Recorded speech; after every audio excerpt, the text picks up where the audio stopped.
Assalamualaikum warahmatullahi wabarakatuh. Konco ngaji rahmati Allah. Alhamdulillah kita masih dipertemukan kembali di channel Konco Ngaji. Itu channel yang akan mengkaji ayat-ayat Allah dan sunnah-sunnah Nabiullah Muhammad Sallallahu Alaihi Wasallam. Bagaimana kabar panjenengan Konco Ngaji? Semoga hari ini Allah tetap ridho memberikan nikmat sehat dan juga nikmat sempat untuk menggunakan sehat panjenengan untuk mengkaji ayat Allah dan sunnah-sunnah Nabiullah Muhammad Sallallahu Alaihi Wasallam. Pada rahmat Allah, mari kita luangkan waktu sejenak untuk mengkaji dan menjawab pertanyaan dari Konco Ngaji yang bernama Mas Bautek Speed 22. Ini merespon mengenai konten yang saya ambil judul, apakah Rasulullah SAW mencontohkan tahlilan ketika istri beliau Siti Khadijah radhiyallahu anha wafat. Pertanyaannya dari Mas Bautek, kita baca bersama. Waktu muda molimo pernah saya jalani semua. Saya juga sering mengecewakan almarhum ayah. Setelah tua sekarang, saya sering merasa rindu dan penyesalan yang teramat sangat kepada ayah. Mendoakan ayah saya lakukan tiap hari, tetapi tetap saja terasa kurang mengingat dosa-dosa yang saya perbuat. Karena saya berharap ada orang-orang yang soleh seperti Ustadz yang bersedia membantu mendoakan almarhum ayah saya. Selain itu, di saat kerinduan kepada ayah yang tidak terbendung, yang saya lakukan adalah mengunjunginya di makam. Saya tidak membacakan Yasin dan lain-lain karena katanya nggak boleh ya. Bukan tidak boleh, tetapi tidak dicontohkan oleh Nabiullah Muhammad SAW. Saya hanya memeluk dan mencium batu nisannya sambil menyanyikan lagu Titip Rindu Buat Ayah. Nah, itu ciptaannya Mas Ebi. Jadi ada pertanyaan yang perlu kita kaji. Yang pertama mengenai dosa-dosa saya di masa lampau yang sekarang masih membayang-bayangi, atau kalau bahasa kerennya menghantui. Kemudian yang kedua, semoga saya berharap ada orang-orang yang soleh seperti Ustaz yang bersedia membantu mendoakan. Nah, ini bagaimana cara mendoakan orang tua, siapa yang diperkenalkan mendoakan dan akan dikabulkan doanya ketika orang tua sudah meninggal. Kemudian yang ketiga, ketika saya mengunjungi makam, saya tidak membacakan Yasin. Nah, ini sudah betul tidak contohkan Rasulullah, tetapi saya menciumi batu nisan sambil menyanyikan lagu Titip Rindu Buat Ayah ciptaannya Abid. Nah, ini yang perlu kita luruskan. Jadi ada 3 kajian yang sore hari ini akan kita kaji bersama-sama.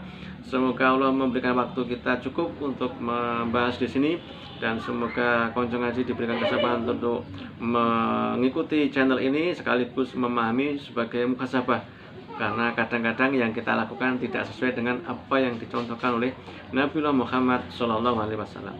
Yang pertama yang kita kaji mengenai dosa-dosanya Mas Bautek yang masa lalu.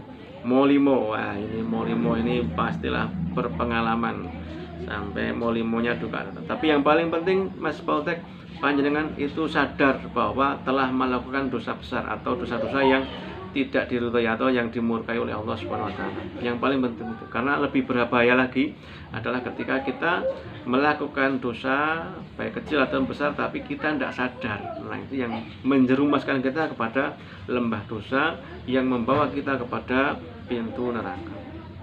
Kita bahas dulu yang pertama mengenai dosa-dosa saya yang dulu molimo yang senantiasa membayangi saya. Bagaimana cara solusinya? Allah Subhanahu wa taala sudah berfirman di dalam surat Az-Zumar surat ke-39 ayatnya 53 sampai 58. Oke, mari kita buka dulu mushaf kita. Surat Az-Zumar surat ke-39 ayatnya 53. Ya, mari kita baca bersama-sama. Sudah ketemu Konco Ngaji yang dirahmati Allah serta Mas Bautek. Mari kita baca bersama-sama. A'udzubillahi minasyaitonirrajim. Qul ya ibadiyalladzina asrafu ala anfusihim la taqnatu mir rahmatillah innallaha yaghfiru dzunuba jami'a innahu huwal ghafurur rahim. Yang artinya, Konco Ngaji yang dirahmati Allah dan Mas Bautek, katakanlah wahai hamba-hambaku yang melampaui batas terhadap diri mereka sendiri. Jadi panjenengan termasuk hamba Allah yang melampaui batas karena sudah melakukan molimo dan dosa besar. Yang lain mungkin yang seperti jangan tulis tadi di komentar YouTube. Janganlah kamu berputus asa dari rahmat Allah. Masih ada harapan, Mas Paulus. Dari rahmatnya Allah. Rahmat adalah kasihnya Allah. Bagaimana sesungguhnya Allah mengampuni dosa-dosa semuanya. Alhamdulillah, kan diampuni dosanya semua, Mas Paulus. Dan sungguh dialah Allah yang Maha Pengampun, Maha Penyayang. Nah, tentunya ada cara dan syaratnya. Bagaimana cara dan syaratnya? Kita baca di ayat selanjutnya, ayat surat Az-Zumar, surat ke-39 ayat 54. Wa anibu ila rabbikum wa aslimu lahu min qabli ayyatiyakumul adzabu tsumma la tunsyurun. Yang artinya Konco Ngadi dan Mas Poltek, dan kembalilah kamu kepada Tuhanmu, kepada Allah Subhanahu wa taala, dan berserah diri kepadanya, yaitu menjadi aslam tu, menjadi orang muslim yang kafah. Sebelum datang azab kepadamu, kemudian kamu tidak dapat tolong. Sebelum datang panggilan Allah, yaitu inna lillahi wa inna ilaihi raji'un. Sebelum maut menjampat panjenengan, Mas Bapak dan konjungsi semuanya. Karena siapapun, ketika Allah sudah memanggil dengan panggilan melalui malaikatul maut, tidak ada yang bisa menolak. Bahkan Fir'aun, jangan tahu Fir'aun. Fir'aun itu adalah hamba Allah yang mengaku sebagai Tuhan, yang pasukannya beribu-ribu, ratusan ribu, kekuasaannya begitu luar biasa, tidak ada yang menandingi. Bahkan sampai saat ini pun belum ada yang menandingi kekuasaannya, dan kesombongannya mengaku sebagai Tuhan. Itu pun tunduk patuh ketika dipanggil Allah melalui malaikatul maut. Maka jangan kita menunda-nunda untuk segera aslam tu, berserah diri kepada Allah dengan menjalankan perintah Allah melalui Al-Quran, dan caranya mengikuti sunnah-sunnah yang dicontohkan oleh Rasulullah Muhammad SAW. Selanjutnya, wattabi'u ahsana ma unzila ilaikum min rabbikum min qabli ayyatiyakumul adzabu baghtatan wa antum la tash'urun. Yang artinya, dan ikutilah sebaik-baik apa yang telah diturunkan kepadamu, yaitu Al-Quran dari Tuhanmu Allah, sebelum datang azab kepadamu secara mendadak, yaitu kematian, sedang kamu tidak menyadarinya. Sebelum dipanggil oleh Allah melalui malaikatul maut, mari kita ikuti sebaik-baik yang diturunkan kepadamu, yaitu Al-Quran dari Tuhan. Yang selanjutnya, ang taqula nafsu ya khasrata alama faradtu fi jambillahi wa in kuntu laminasyakirin. Agar jangan ada orang yang mengatakan, alangkah besar penyesalanku atas kelalaianku dalam menunaikan kewajibanku terhadap Allah. Karena kita sudah mengaku muslim aslam tu, maka dengan mengucap asyhadu alla ilaha illallah sayyidina Muhammad Rasulullah, kita punya kewajiban untuk tunduk patuh sujud kepada Allah, melaksanakan sholat 5 waktu, waqimus sholat wa atuz zakah, dan warga umarapongin makarokin, sholatnya secara jamaah, kemudian membayar zakat, dan melaksanakan saum Ramadan dan haji jika mampu. Dan sungguh aku termasuk orang-orang yang mengolok-olokkan agama Allah. Kenapa mengolok-olokkan? Mengaku muslim, mengaku aslam tu, tetapi cara beribadahnya tidak mengikuti contoh Rasulullah. Cara beribadahnya tidak mengikuti perintahnya Allah, tetapi membuat cara sendiri karena berangan-angan, atau hanya mengikuti angan-angan kosong dan kebiasaan nenek moyang kita, atau tradisi kita, atau kebiasaan masyarakat kita, tanpa meng-cross check apakah itu ada perintahnya dalam Al-Quran, apakah Rasulullah pernah mencontohkan atau memerintahkan atau tidak. Ayat yang selanjutnya, yang ke-57, surat Az-Zumar, surat ke-39, ang taqula law anallaha hadani lakuntu minal muttaqin. Atau agar jangan ada yang berkata, sekiranya Allah memberi petunjuk kepadaku, tentulah aku termasuk orang-orang yang pertama. Petunjuknya sudah ada, Al-Quran, caranya mengikuti sunnah. Nah, tinggal apalagi, menunggu apalagi sebelum malaikatul maut menjemput nyawa kita.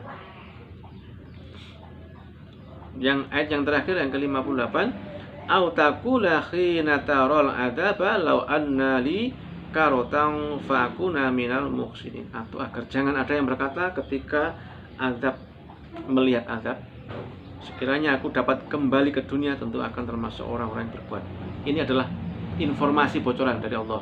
Ketika kita di dunia tidak mengikuti Al-Quran dan Sunnah cara beribadah kita, nanti kita ketika dihadapkan di pintu neraka, kita berangan-angan, sekiranya aku dapat kembali ke dunia, tentu aku termasuk orang-orang yang berbuat baik. Nah, itu Mas Baltek Trend itu cara panjenengan untuk memohon ampunan kepada Allah dengan istighfar, kemudian menjalankan apa yang tadi dibacakan di dalam surat Az-Zumar surat ke-53 sampai 58.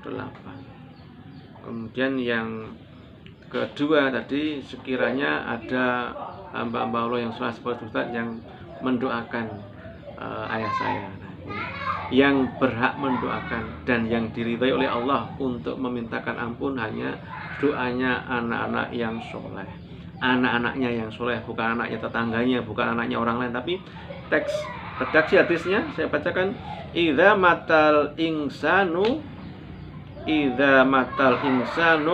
qata'a amaluhu illa min salasatin min sotakotin jariyatin wa ilmi yungtafa'u bihi wa walidin sholihin yad'ullah. Saya ulangi lagi redaksi hadisnya, idza matal insanu qata'a amaluhu illa min salasatin min sotakotin jariyatin wa ilmin yang yungtafa'u bihi wa walidin sholihin yad'ullah. Yang artinya Konco Ngadi dan Mas Baltek, jika seseorang meninggal dunia, semuanya hamba Allah yang meninggal dunia dari Nabi Adam sampai anak cucu Adam sampai kita semua, maka terputuslah amalannya kecuali 3 perkara. Yaitu yang pertama, sedekah jariyah.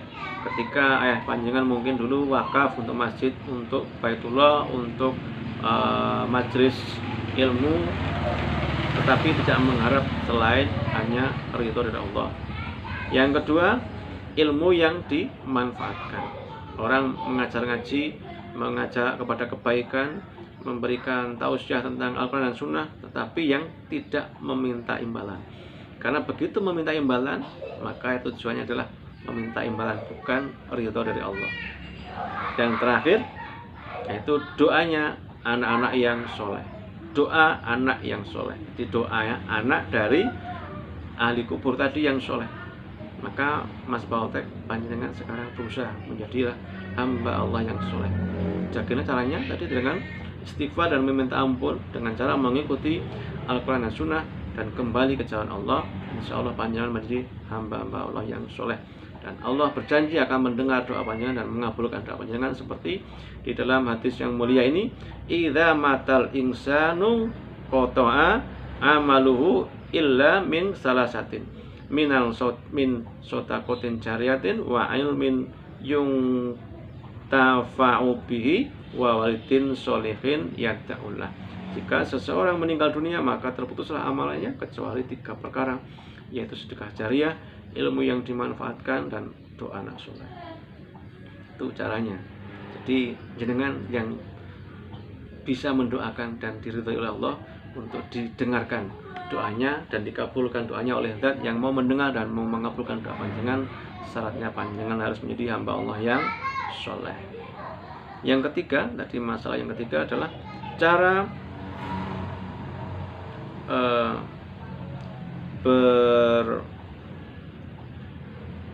sebentar sebelum caranya untuk berziarah kubur atau mengunjungi makam ayah panjenengan, maka cara berdoanya bagaimana?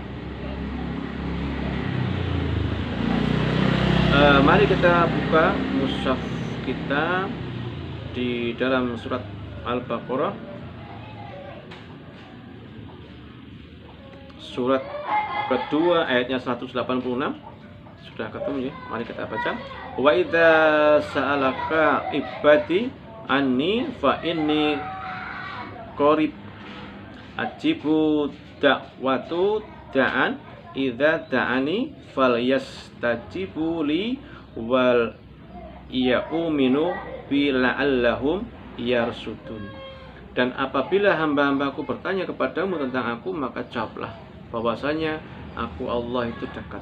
Aku mengabulkan permohonan orang yang berdoa apabila dia memohon kepadaku, maka hendaklah itu memenuhi segala perintahku, dan hendaklah mereka beriman kepadaku agar mereka selalu dalam kebenaran. Jadi Allah sudah berjanji akan mengabulkan doa panjenengan untuk memintakan ampun ayah panjenengan Mas Baltek dan panjenengan cinta mati Allah. Catatannya, Allah memberikan syarat, hendaklah mereka itu memenuhi segala perintahku, dan hendaklah mereka beriman kepadaku agar mereka selalu berada dalam kebenaran. Al-haqqu mirabbikum, kebenaran itu datangnya dari Allah, yang Allah firmankan di dalam Al-Qur'anul Karim. Itu cara berdoanya. Kapan waktunya berdoa? Itu yang pertama, bainal adzan wal iqamah. Ya, jangan bisa berdoa di antara waktu adzan dan iqamah, yaitu seperti hadis riwayat Anas bin Malik. Dengan Anas bin Malik radhiyallahu anhu qala Rasulullah sallallahu inna du'a la yuraddu bainal adzan wal iqamah fada'u. Sesungguhnya doa yang tidak tertolak adalah doa antara adzan dan iqamah, maka berdoalah kala itu. Hadis riwayat Ahmad juz 3 nomor 155. Panjenengan bisa berdoa di antara waktu antara adzan dan iqamah. Yang kedua, Mas Baltek dan konco rahmat Allah, waktu yang mustajab untuk berdoa dari Abu Hurairah radhiyallahu anhu, Nabi Muhammad SAW bersabda, Rob kita tabaraka wa ta'ala turun ke langit dunia ketika tersisa sepertiga malam terakhir. Lantas Allah berfirman, siapa saja yang berdoa kepadaku, maka akan aku kabulkan. Siapa yang meminta kepadaku, maka aku beri.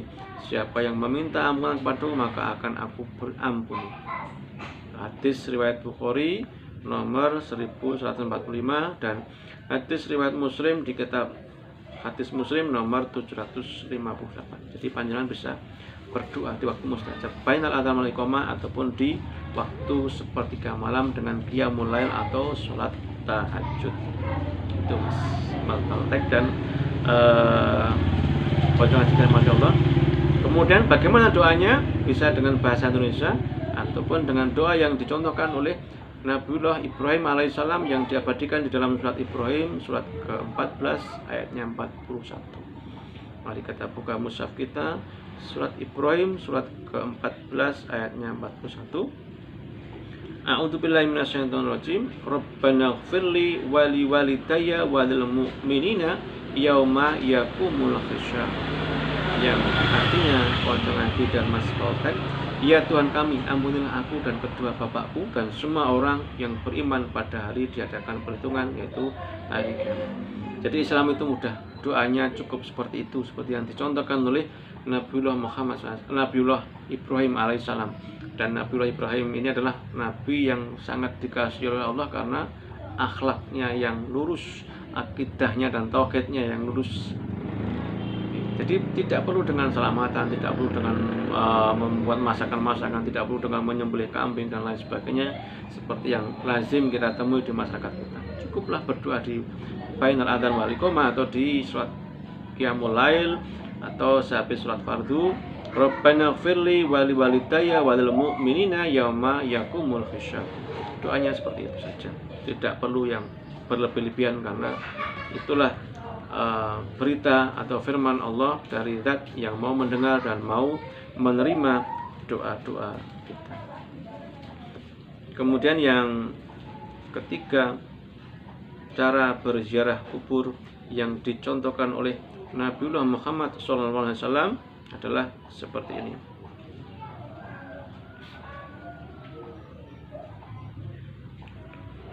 Jadi sangat simpel, tidak perlu membaca bacaan-bacaan yang ribet, dengan sesuai yang disunahkan oleh Nabi Muhammad SAW dalam yang diriwayatkan di dalam hadis riwayat Muslim nomor 975, yaitu ketika Rasulullah SAW mengajarkan para sahabat ketika keluar menuju kubur dan membaca doa di atas.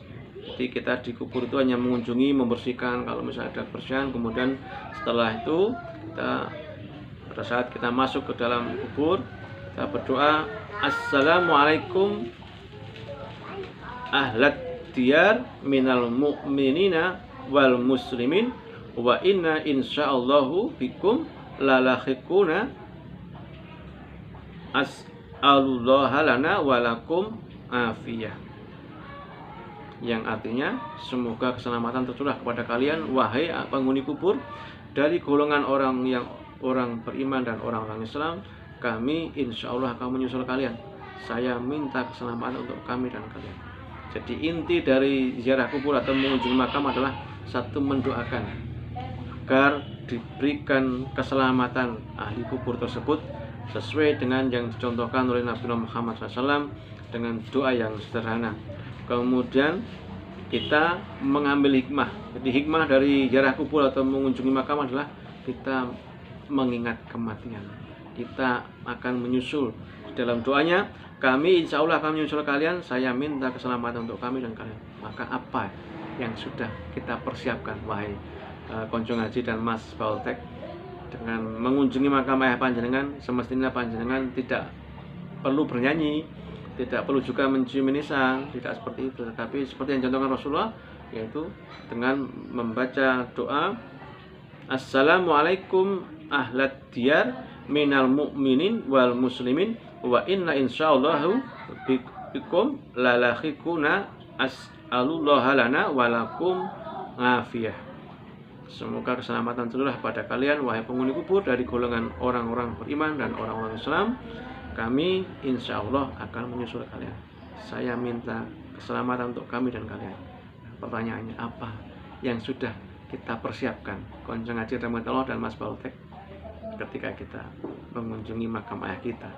Jadi itulah jawaban dari kami Konco Ngaji Channel tentang permasalahan yang penyerahan hadapi Mas Baltek. Caranya simpel, sederhana, dan sudah dicontohkan di dalam Al-Quran dan hadis-hadis mulia dari Nabi Muhammad SAW. Tinggal panjenengan monggo dibuka hatinya, dibaca, dipahami dengan tenang, buang ilmu-ilmu yang lain dulu. Ketika kita mau mengkaji ayat Allah, maka buang ilmu yang lain. Kosongkan hati, seperti halnya kita mau mencari air putih, segelas air putih, maka kosongkan gelas kita dulu. Kita mungkin punya kopi, punya teh, tuang dulu itu kopi dan tehnya. Karena begitu panjenengan masih mengisi gelas panjenengan tadi dengan kopi yang teh, ketika kita tuang segelas air putih maka akan tumpah yang pertama. Yang kedua, air putihnya akan bercampur dengan kopi dan teh jenengan, jadi tidak murni lagi. Maka caranya ketika kita menimba ilmu agama, buang dulu ilmu-ilmu yang lain yang kita pahami kemarin dengan ikhlas hanya mengharap itu Allah. Buang dulu teh dan kopinya tadi, bawa segelas kosong yang akan kita isi dengan segelas air putih. Insya Allah panjenengan akan menerima seutuhnya segelas air putih itu, yaitu ilmu agama ad-din yang disampaikan Allah melalui firman Allah Al-Quranul Karim dan hadis-hadis mulia Nabi Muhammad SAW, yaitu sunnah-sunnah beliau. Insya Allah kita akan diberi kemudahan untuk menerima hidayah dan mengubah cara beribadah kita dengan kembali kepada Allah dan Rasul. Insya Allah semoga panjenengan diberikan kemudahan Mas Baltek dan diberikan hidayah untuk mengamalkan ini sehingga panjenengan bisa beramal soleh sesuai dengan tuntunan Rasulullah dan perintah Allah, sehingga panjenengan termasuk hamba-hamba Allah yang takwa, yang insya Allah dipertemukan dengan kami nanti di surganya Allah SWT. Insya Allah semoga Allah meridai kita menjadi penghuni-penghuni surganya Allah. Dan jangan ragu-ragu untuk bertanya di channel ini, di dalam kolom komentar apapun permasalahannya, sampaikan kepada kami. Insya Allah kami akan menjawab dengan tuntas, dengan berdasarkan kepada Al-Quran dan Sunnah yang insya Allah sahih. Sampai bertemu kembali di lain kesempatan. Salam buat keluarga Mas Baltek. Salam tetap membuka hati untuk kita kembali ke Al-Quran dan Sunnah. Semoga panjenengan menjadi hamba Allah yang takwa, yang diperkenankan masuk surganya Allah SWT. Assalamualaikum warahmatullahi wabarakatuh.